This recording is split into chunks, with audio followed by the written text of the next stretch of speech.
अगर कोई म्यांमार से है या कोई पाकिस्तान से है और वो मतदाता नहीं है, अगर सूची में है, तो ये जिम्मेवारी चुनाव आयोग पर है और गहन पुनरीक्षण में चुनाव आयोग ऐसे मतदाताओं को निकाल रहा है। हमारी राजनीतिक पार्टियां बिहार में विशेष करके हैं या राष्ट्रीय पार्टियां जो बिहार में सक्रिय होना चाहती हैं, इनके मतदाता मात्र बांग्लादेश और म्यांमार के हैं और जिनके कटने से इनकी बड़ी चिंता होगी।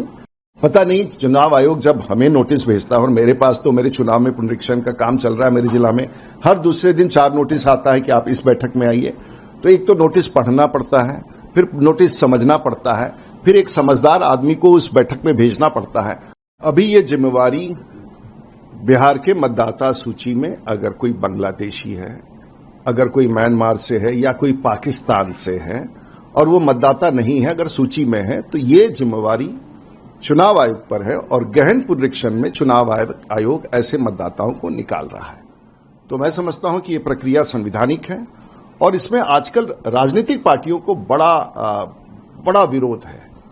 तो क्या मैं ऐसा समझूं कि ये जो हमारी राजनीतिक पार्टियां बिहार में विशेष करके हैं या राष्ट्रीय पार्टियां जो बिहार में सक्रिय होना चाहती हैं, इनके मतदाता मात्र बांग्लादेश और म्यांमार के हैं और जिनके कटने से इनकी बड़ी चिंता होगी? इन सवालों के उत्तर अगर देते तो बेहतर होता। और अब उन्हें काम करना चाहिए मतदाता सूची में मतदाता जुड़वाने का, ना कि विरोध करने का। उनका ये कहना है कि ऑपोजिशन पार्टी से कोई भी कंसल्ट नहीं किया गया और इस प्रोसेस को कर दिया गया। देखिए, एक तो पढ़ने लिखने का बड़ा अभाव है जिस पार्टी की बात आप कह रही हैं। पता नहीं चुनाव आयोग जब हमें नोटिस भेजता है, और मेरे पास तो मेरे चुनाव में पुनरीक्षण का काम चल रहा है मेरे जिला में, हर दूसरे दिन 4 नोटिस आता है कि आप इस बैठक में आइए। तो एक तो नोटिस पढ़ना पड़ता है, फिर नोटिस समझना पड़ता है, फिर एक समझदार आदमी को उस बैठक में भेजना पड़ता है।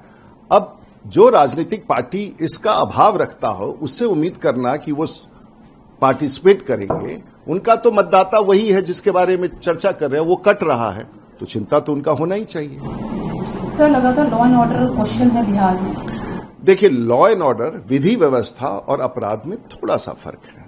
विधि व्यवस्था वो होता है जो बिल्कुल चारों तरफ दुकान लूटे जा रहे हैं, घरों में आग लगाया जाता है, जैसे श्रीमती गांधी की हत्या के बाद दिल्ली में हुआ था। That is an issue of law and order. इतने सिखों की हत्या की गई।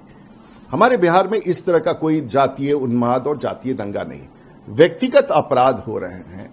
और मेरा विश्लेषण मैं तो देहात में रहता हूं, विश्लेषण है कि आज बिहार में संपत्ति का झगड़ा बहुत है और 80% जो ये वारदात हो रहे हैं, ये जमीन से संबंधित कागजातों को लेकर के हो रहे हैं, प्रॉपर्टी से रिलेटेड हैं।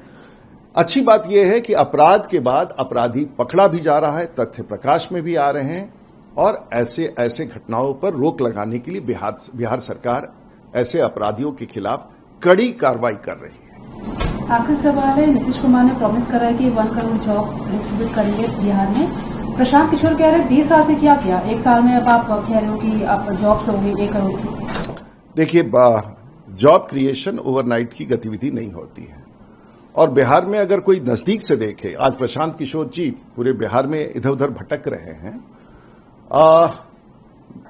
उन्हें पहले जिस राज्य की बात वो कह रहे हैं, 100 किलोमीटर जाने में 6 से 7 घंटा और 8 घंटा भी लगता था।